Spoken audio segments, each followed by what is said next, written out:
Malaysia berbangga apabila menjadi tuan rumah bagi KAPAM 2014 dan ini masanya untuk negara kita Malaysia menunjukkan kepada dunia luar apa sebenarnya yang kita ada. Okey, baik, seperti mana yang Syaril katakan tadi, mungkin tetamu-tetamu kita pada hari ini nak tanyakan beberapa soalan yang ingin diajukan kepada tetamu di sana kan. Okey, kita tengok akak ni macam malu je, tak jadi nak tanya dia. Okey, kita pusing belakang ni, kita tengok muka agak-agak siapa yang nak tanya soalan lah.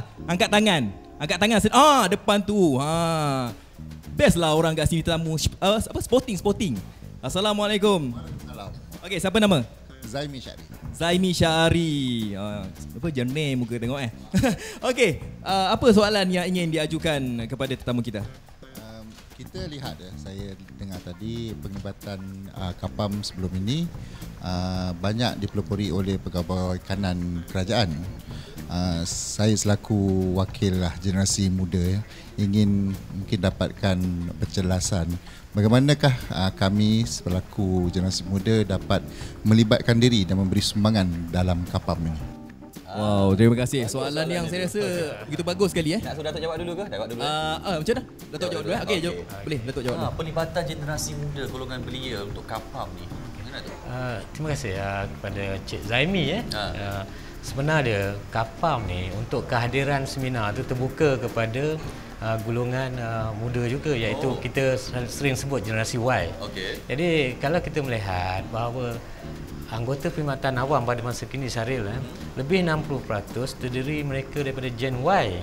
Okay. Jadi untuk penglibatan mereka, saya rasa tak ada masalah kalau mereka boleh mendaftar untuk menjadi peserta pada 19 hari bulan itu sendiri untuk pergi menghadiri persidangan itu, dan banyak perkara yang dibincangkan dan kita mungkinlah amat sesuai sekali untuk mendapatkan input daripada golongan muda berbanding dengan sebab mereka ni ialah merupakan satu peneraju ataupun pelapis bagi perkhidmatan awam pada akan datang Jadi saya rasa mereka boleh main peranan dalam persidangan itu, dalam sesi plenary dan juga concurrent session. Jadi mereka boleh memainkan peranan terbuka. Jadi di situ insya-Allah kehadiran nanti terdiri pada pelbagai lapisan umur dan juga masyarakat kaum dan sebagainya. Jadi kita boleh bertukar pandangan. Jadi saya ingat Zaimi dah mendaftar ke belum ni? Zaimi kena datang tau nanti ya. Okey, insya-Allah. Baik, Alang, tadi kita sentuh mengenai generasi muda. Kita nak lebar luaskan skopnya, faedah kepada Malaysia secara keseluruhannya apabila KAPAM ni diadakan di sini. Kita pernah menganjurkan KAPAM pada tahun 1998. Persidangan 2 tahunan dan pada kali ini kita mengadakan persidangan KAPAM di sini. Jadi salah satu daripada faedahnya kita dapat menampilkan atau mengetengahkan pengalaman ataupun produk-produk Malaysia dalam dari segi inovasi yang telah kita lakukan yang mungkin dapat dikongsi bersama oleh negara-negara lain. Di samping itu juga melalui penganjuran KAPAM di sini kita akan bagi penjawat-penjawat awam, kita merasakan ini satu peluang. 53 delegasi daripada negara-negara Commonwealth akan dapat melihat secara lebih dekat tentang pembangunan yang telah berlaku di negara ini. Selama ini mungkin mereka tidak berpeluang, tapi pada kali ini mereka datang dekat sini dan sebagainya, dan kehadiran mereka itu juga memberi peluang kepada kita untuk bertukar-tukar pandangan. Melalui persidangan ini dah tentulah kita dapat manfaat, dan yang penting juga kita sempena Tahun Melawat Malaysia ni, jadi dapat memarakkan industri pelancongan di negara kita. Sebabnya Syaril, walaupun persidangan berlaku di sini, tetapi aktiviti-aktiviti yang berkaitan dengan persidangan itu pertama sekali Majlis Makan Malam menyambut peserta KAPAM ini diadakan di Negeri Melaka. Itulah sebab kita pergi Melaka tadi tu kan. Dan diikuti dengan lawatan kerja yang akan berlaku di sekitar Putrajaya dan Kuala Lumpur serta ke tempat-tempat lain lah, di sebagai contoh Pusat Panggilan Setempat 1MOCC di Cyberjaya, dan juga akan melawat tapak Mass Rapid transit. Jadi di Kuala Lumpur. Dan mereka juga berpeluang akan melihat sendiri tentang pembangunan yang berlaku di Kuala Lumpur seperti di KLCC dan sebagainya. Jadi ini merupakan satu, orang kata, petuah lah. Di samping kita dapat ilmu melalui proses pertukaran tersebut, dan kita dapat melihat produk-produk negara lain lah kalau ada yang dipamerkan di sepenuh persidangan tersebut. Itu yang uniknya tu. Sebab beberapa hari lalu saya juga sempat bersama dengan Ketua Setiausaha Perbendaharaan melawat di UTC di Budu Central.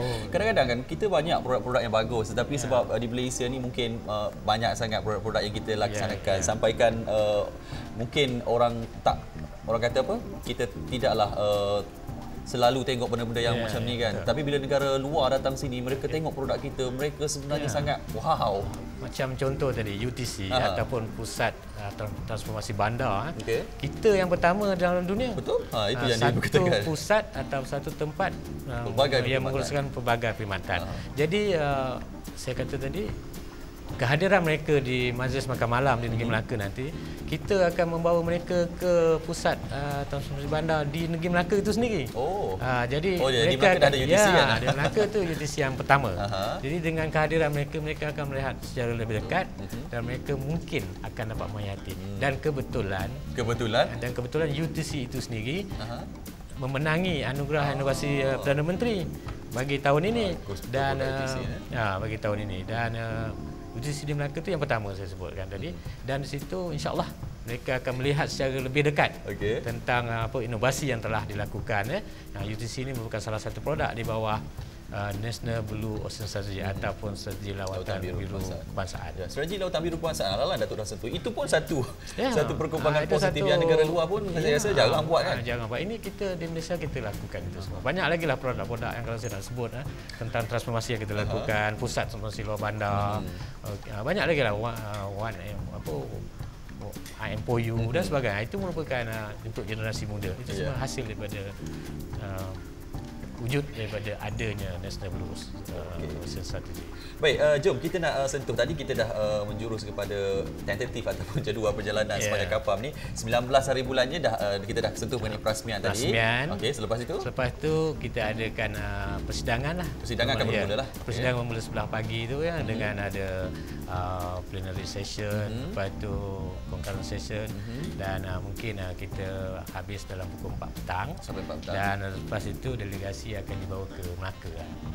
Hari-hari 19 tu terus ke Melaka? Ya, ke Melaka kerana nak menghadiri Majlis Makan Malam yang dianjurkan bersama oleh Pejabat Susul Kerajaan Negeri Melaka atau Kerajaan Negeri Melaka dengan mampulah Jabatan Perdana Menteri, iaitu Kerajaan Persekutuan. Yang pentingnya delegasi pun akan naik river cruise. River cruise bukan itu saja yang menarik. Kita punya Governor Negeri Melaka, Tuan Yang Utama Tun Muhammad Khalil pun turun padang juga. Mereka yang amat bahagia Tun ni akan beramah mesra dengan peserta ataupun delegasi dari luar di Majlis Makan Malam itu sendiri. Jadi ini peluang memang diraikan betul. Memang diraikan betul. Memanglah ini merupakan satu peluang lah yang boleh diambil oleh peserta atau delegasi daripada luar negara. Baik, itu yang akan berlaku di Melaka nanti. Kami pun Melaka memang best lah. Saya dah sampai. Fazli, mana Fazli? Tadi sebelah sana dan sebelah sini pula. Okey, Fazli, katanya ada lagi nak tanya soalan ke? Kalau di seberah pula. Di sebelah sana tadi, saya dah pusing-pusing tadi sementara Syarif tanya soalan kan. Semua malu, semua segan. Yang ada kakak tu bergetar-getar kaki dia.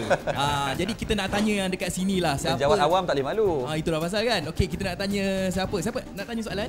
Tak ada. Yang ni nak tanya soalan? Tak ada. Okey, kita pergi depan ni lah. Ni tengok Encik ni dia toleh-toleh ni. Rasanya dia ni yang nak tanya soalan ni. Assalamualaikum. Nama siapa?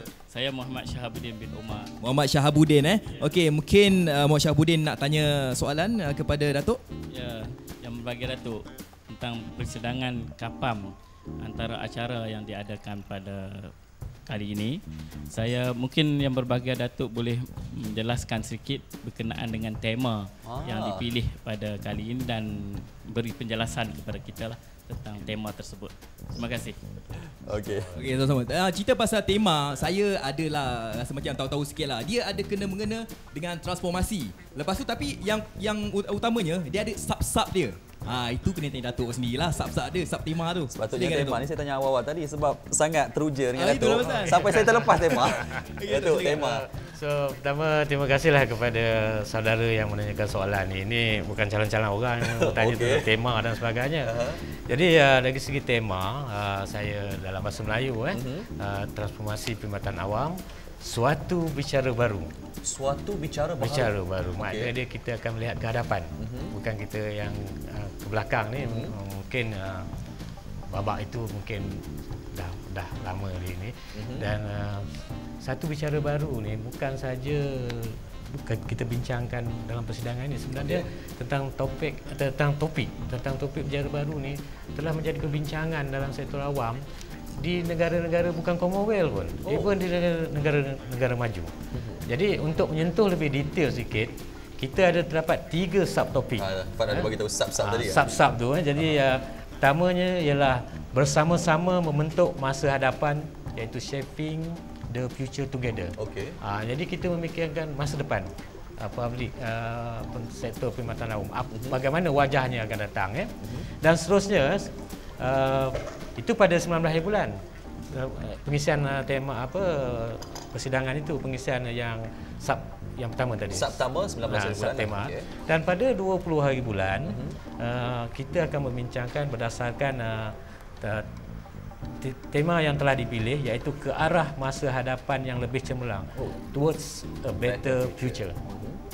Pada 20 hari bulan. Dan pada 21 hari bulan, iaitu hari yang terakhirlah bagi persidangan ini, kita akan membincangkan berdasarkan subtema membina daya tahanan sejagat, building global resilience. Ini yang jadi kalau kita melihat dari subtema tersebut, banyaklah kertas-kertas kerja yang akan dibentangkan, lebih daripada 60 kertas kerja. 60 kertas kerja. Jadi rugilah kalau siapa tak mengikuti persidangan ini bukan saja dari Malaysia yang akan membentang kerja tersebut, tetapi pembentang-pembentang dari negara Commonwealth yang lain. Datuk cakap rugi kalau kita tak ikuti pembentangan ini. Sebabnya kalau penjawat awam ni ramai Datuk. Kalau dekat negeri-negeri tak sempat datang ke Kuala Lumpur ni, bagaimana mereka boleh ikuti? Ada di Lamang Sesawang ke terus salurkan maklumat ni? Sebenarnya begini, kita menjemput semua penjawat-penjawat awam yang utama di peringkat negeri, iaitu bermula dari Yang Berhormat Susur Kerajaan, termasuk pegawai-pegawai daerah yang diputa Majlis Pembadaran dan sebagainya. Jadi nanti kita lihat lepas persidangan ini nanti mungkin mampu dengan kerjasama pihak KAPAM, kita memikirkanlah macam mana pengetahuan ini dapat disebar luaskan kepada penjawat-penjawat awam yang tidak berkesempatan untuk hadir persidangan KAPAM dua tahunan pada kali ini.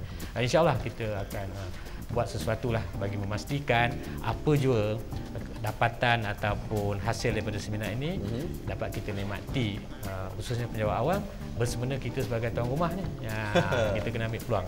Itu yang rugi sebenarnya kalau kita tak salurkan maklumat dengan sebaik mungkin. Okey Datuk, awal-awal tadi kalau ingat Datuk dah sentuh mengenai anugerah inovasi antarabangsa KAPAM. Saya nak menjuru sekali lagi sebab kalau saya baca banyak sebenarnya kita ada kategori-kategori anugerah, adanya Datuk kongsikanlah Datuk anugerah-anugerah yang akan dipertandingkan ini. Pertama, kriteria yang pertama iaitu dalam bidang innovation in citizen engagement and dialogue. Yang kedua, innovation in public service management. Yang ketiga, innovative use of